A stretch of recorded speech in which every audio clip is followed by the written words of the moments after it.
अगर झनक पैसे की डिमांड करती है तो ठीक है, क्योंकि वो लड़की बहुत चालाक है। अपने मुंह से कुछ नहीं बोलेगी क्योंकि उसे सबको दिखाना होता है कि वो कितनी महान है, लेकिन एंड मोमेंट में एक ही झटके में सब कुछ मांग लेगी। क्या मतलब सब कुछ मांग लेगी?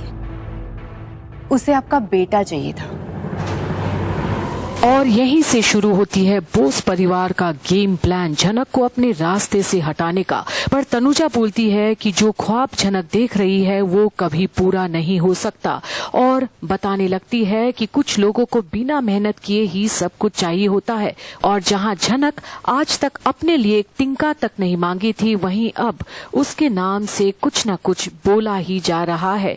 जब तनुजा पूछती है कि चांद को छूने की औकात ही कहाँ है उसकी, और एक बार फिर तनुजा से बिपाशा कहती है कि अनी बहुत बदल गया है, और ये बात चुभती है सबको। पर अब अर्शी संभालती है बात और बोलती है कि अनी बदला तो है पर अच्छे के लिए। और ये सुनकर तो बिपाशा को बिल्कुल अच्छा नहीं लगता। आखिर सब कुछ कैसे इतना जल्दी परफेक्ट हो सकता है। पर अब शुभ बोलता है कि एक बार हुक्मनामा साइन हो जाए तो ये सारी प्रॉब्लम्स से निकल सकते हैं वो लोग, और बड़ाई के पुल बुनता है अर्शी के लिए, ये बोलते हुए कि अगर अनी को कोई समझा है तो वो सिर्फ अर्शी है।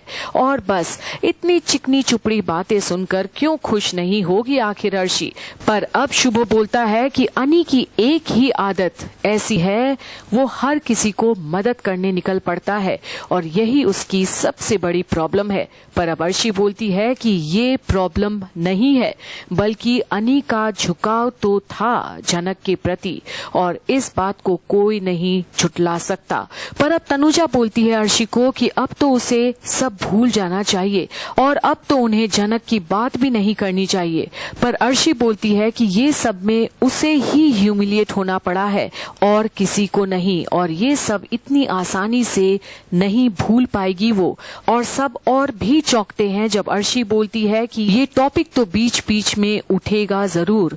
और अब बिपाशा एज यूजुअल आती है तनुजा शुभो के बीच बचाव में और अर्शी को रिक्वेस्ट करती है कि ये सब भूल जाने के लिए, और समझाती है कि अब वो अपने आने वाली लाइफ पर फोकस करे, क्योंकि वो लड़की झनक और उसका वजूद बहुत जल्द मिट जाएगा। और कहीं ना कहीं अर्शी को बिपाशा की बात हमेशा ही ठीक तो लगती है।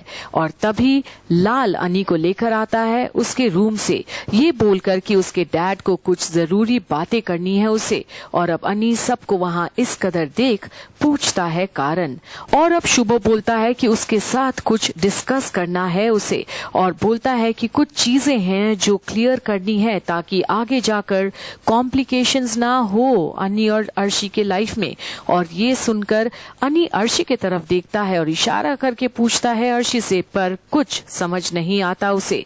और फिर एक बार बिपाशा अनी को सारा मामला समझाती है कि 2 दिन बाद उसकी शादी है और अभी रस्में चलेंगे, तो वो लोग नहीं चाहते कि उसकी और अर्शी के बीच में किसी तीसरे की परछाई भी पड़े। और अब अनी बोलता है कि कोई तीसरा है ही नहीं तो फिर ये बातें क्यों। पर अब तनुजा अपने बेटे की तरफदारी करते हुए कहती है कि उन्हें पता है कि अनी बहुत ईमानदार है और जो वादा उसने अर्शी के साथ की है वो बहुत अच्छे से निभाएगा। और एक बार फिर अर्शी को तसल्ली देती है कि दुनिया की कोई भी ताकत उन दोनों के रिश्ते को तोड़ नहीं सकती। और फिर लाता है लाल मुद्दे पर और बोलता है अपने काकू को कि जिस चीज के लिए वो अनी को बुलाए हैं वो तो बता दें उसे। और अब अनी को लगता है झटका कि ऐसी कौन सी बात है। पर शुभो आगे बोलता है कि ज्यादा डिस्कस नहीं करेंगे क्योंकि घर में शादी की रस्में चल रही है, पर लॉयर आके सब समझा देगा अनी को। और अब अनी और भी चौंक जाता है और पूछता है कि ऐसी क्या बात हो गई। और शुभो अब शॉर्टकट में समझाता है, जो तुम्हारी और झनक की शादी श्रीनगर में हुई थी वो एक मजबूरी थी। वो जिंदा रहने के लिए जरूरी था, इसलिए वो शादी की गई। लेकिन वहां पे जो विटनेस मौजूद थे, स्पेशली वो पंडित, वैसे लोग आगे जाके कोई भी इशू क्रिएट ना करें, इसलिए इस शादी को खारिज होना जरूरी है।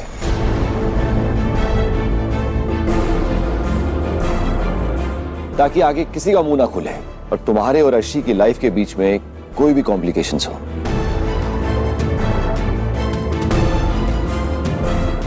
आप बताइए ना क्या करना है, करूंगा मैं। और बस अनी की ये जवाब सुनकर तो तनुजा खिल उठती है और तब शुभो आगे बताता है। तुम्हें और झनक को हुक्मनामा पर साइन करना होगा।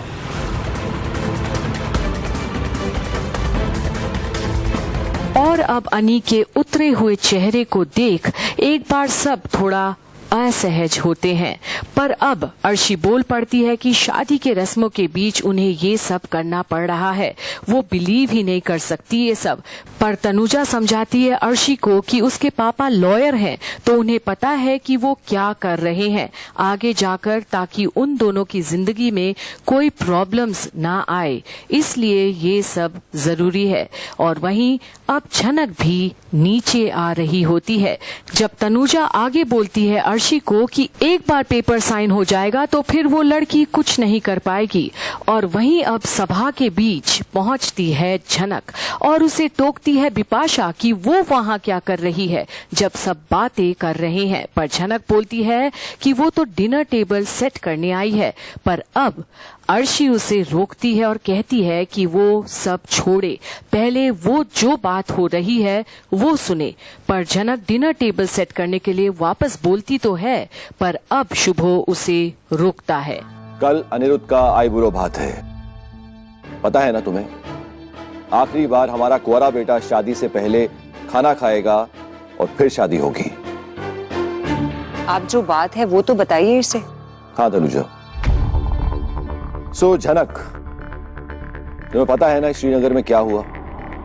हम अर्शी और अनिरुद्ध की शादी के लिए गए थे, वहां पंडित ने क्या बोला? एक बार शादी होने के बाद कोई उस जोड़ी को तोड़ नहीं सकता। तुम दोनों के पास कानून के कागज है कि तुम दोनों की शादी अमान्य हो गया है। कानून की नजरों में तुम दोनों अभी भी पति पत्नी हो। अर्शी की मां चाहती थी कि शादी उसी मंदिर में हो, लेकिन ऐसा हो ना सका, पता है ना तुम्हें? इसीलिए तुम्हें एक डॉक्यूमेंट साइन करना होगा ताकि दोबारा ऐसा ना हो। और ये बात सुनकर झनक और अनी के मन में चल रही है कई सवाल। क्या दोनों करेंगे वो जो दुनिया चाहती है, या फिर वो जो वो खुद चाहते हैं, सारे बेड़ियां तोड़कर समाज का। देखते रहिए आगे क्या होता है झनक की अपडेट्स में, यही कंप्लीट बॉलीवुड पर। अनिरुद्ध भी करेगा।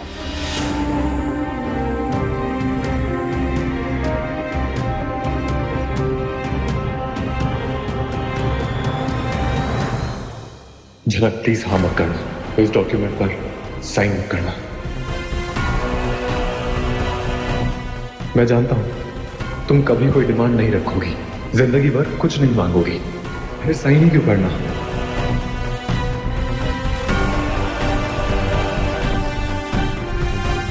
अगर सरजी ने हाँ कर दी है तो फिर मैं भी साइन करूंगी। अगर वो खुद चाहते हैं तो मैं उन्हें मना नहीं करूंगी।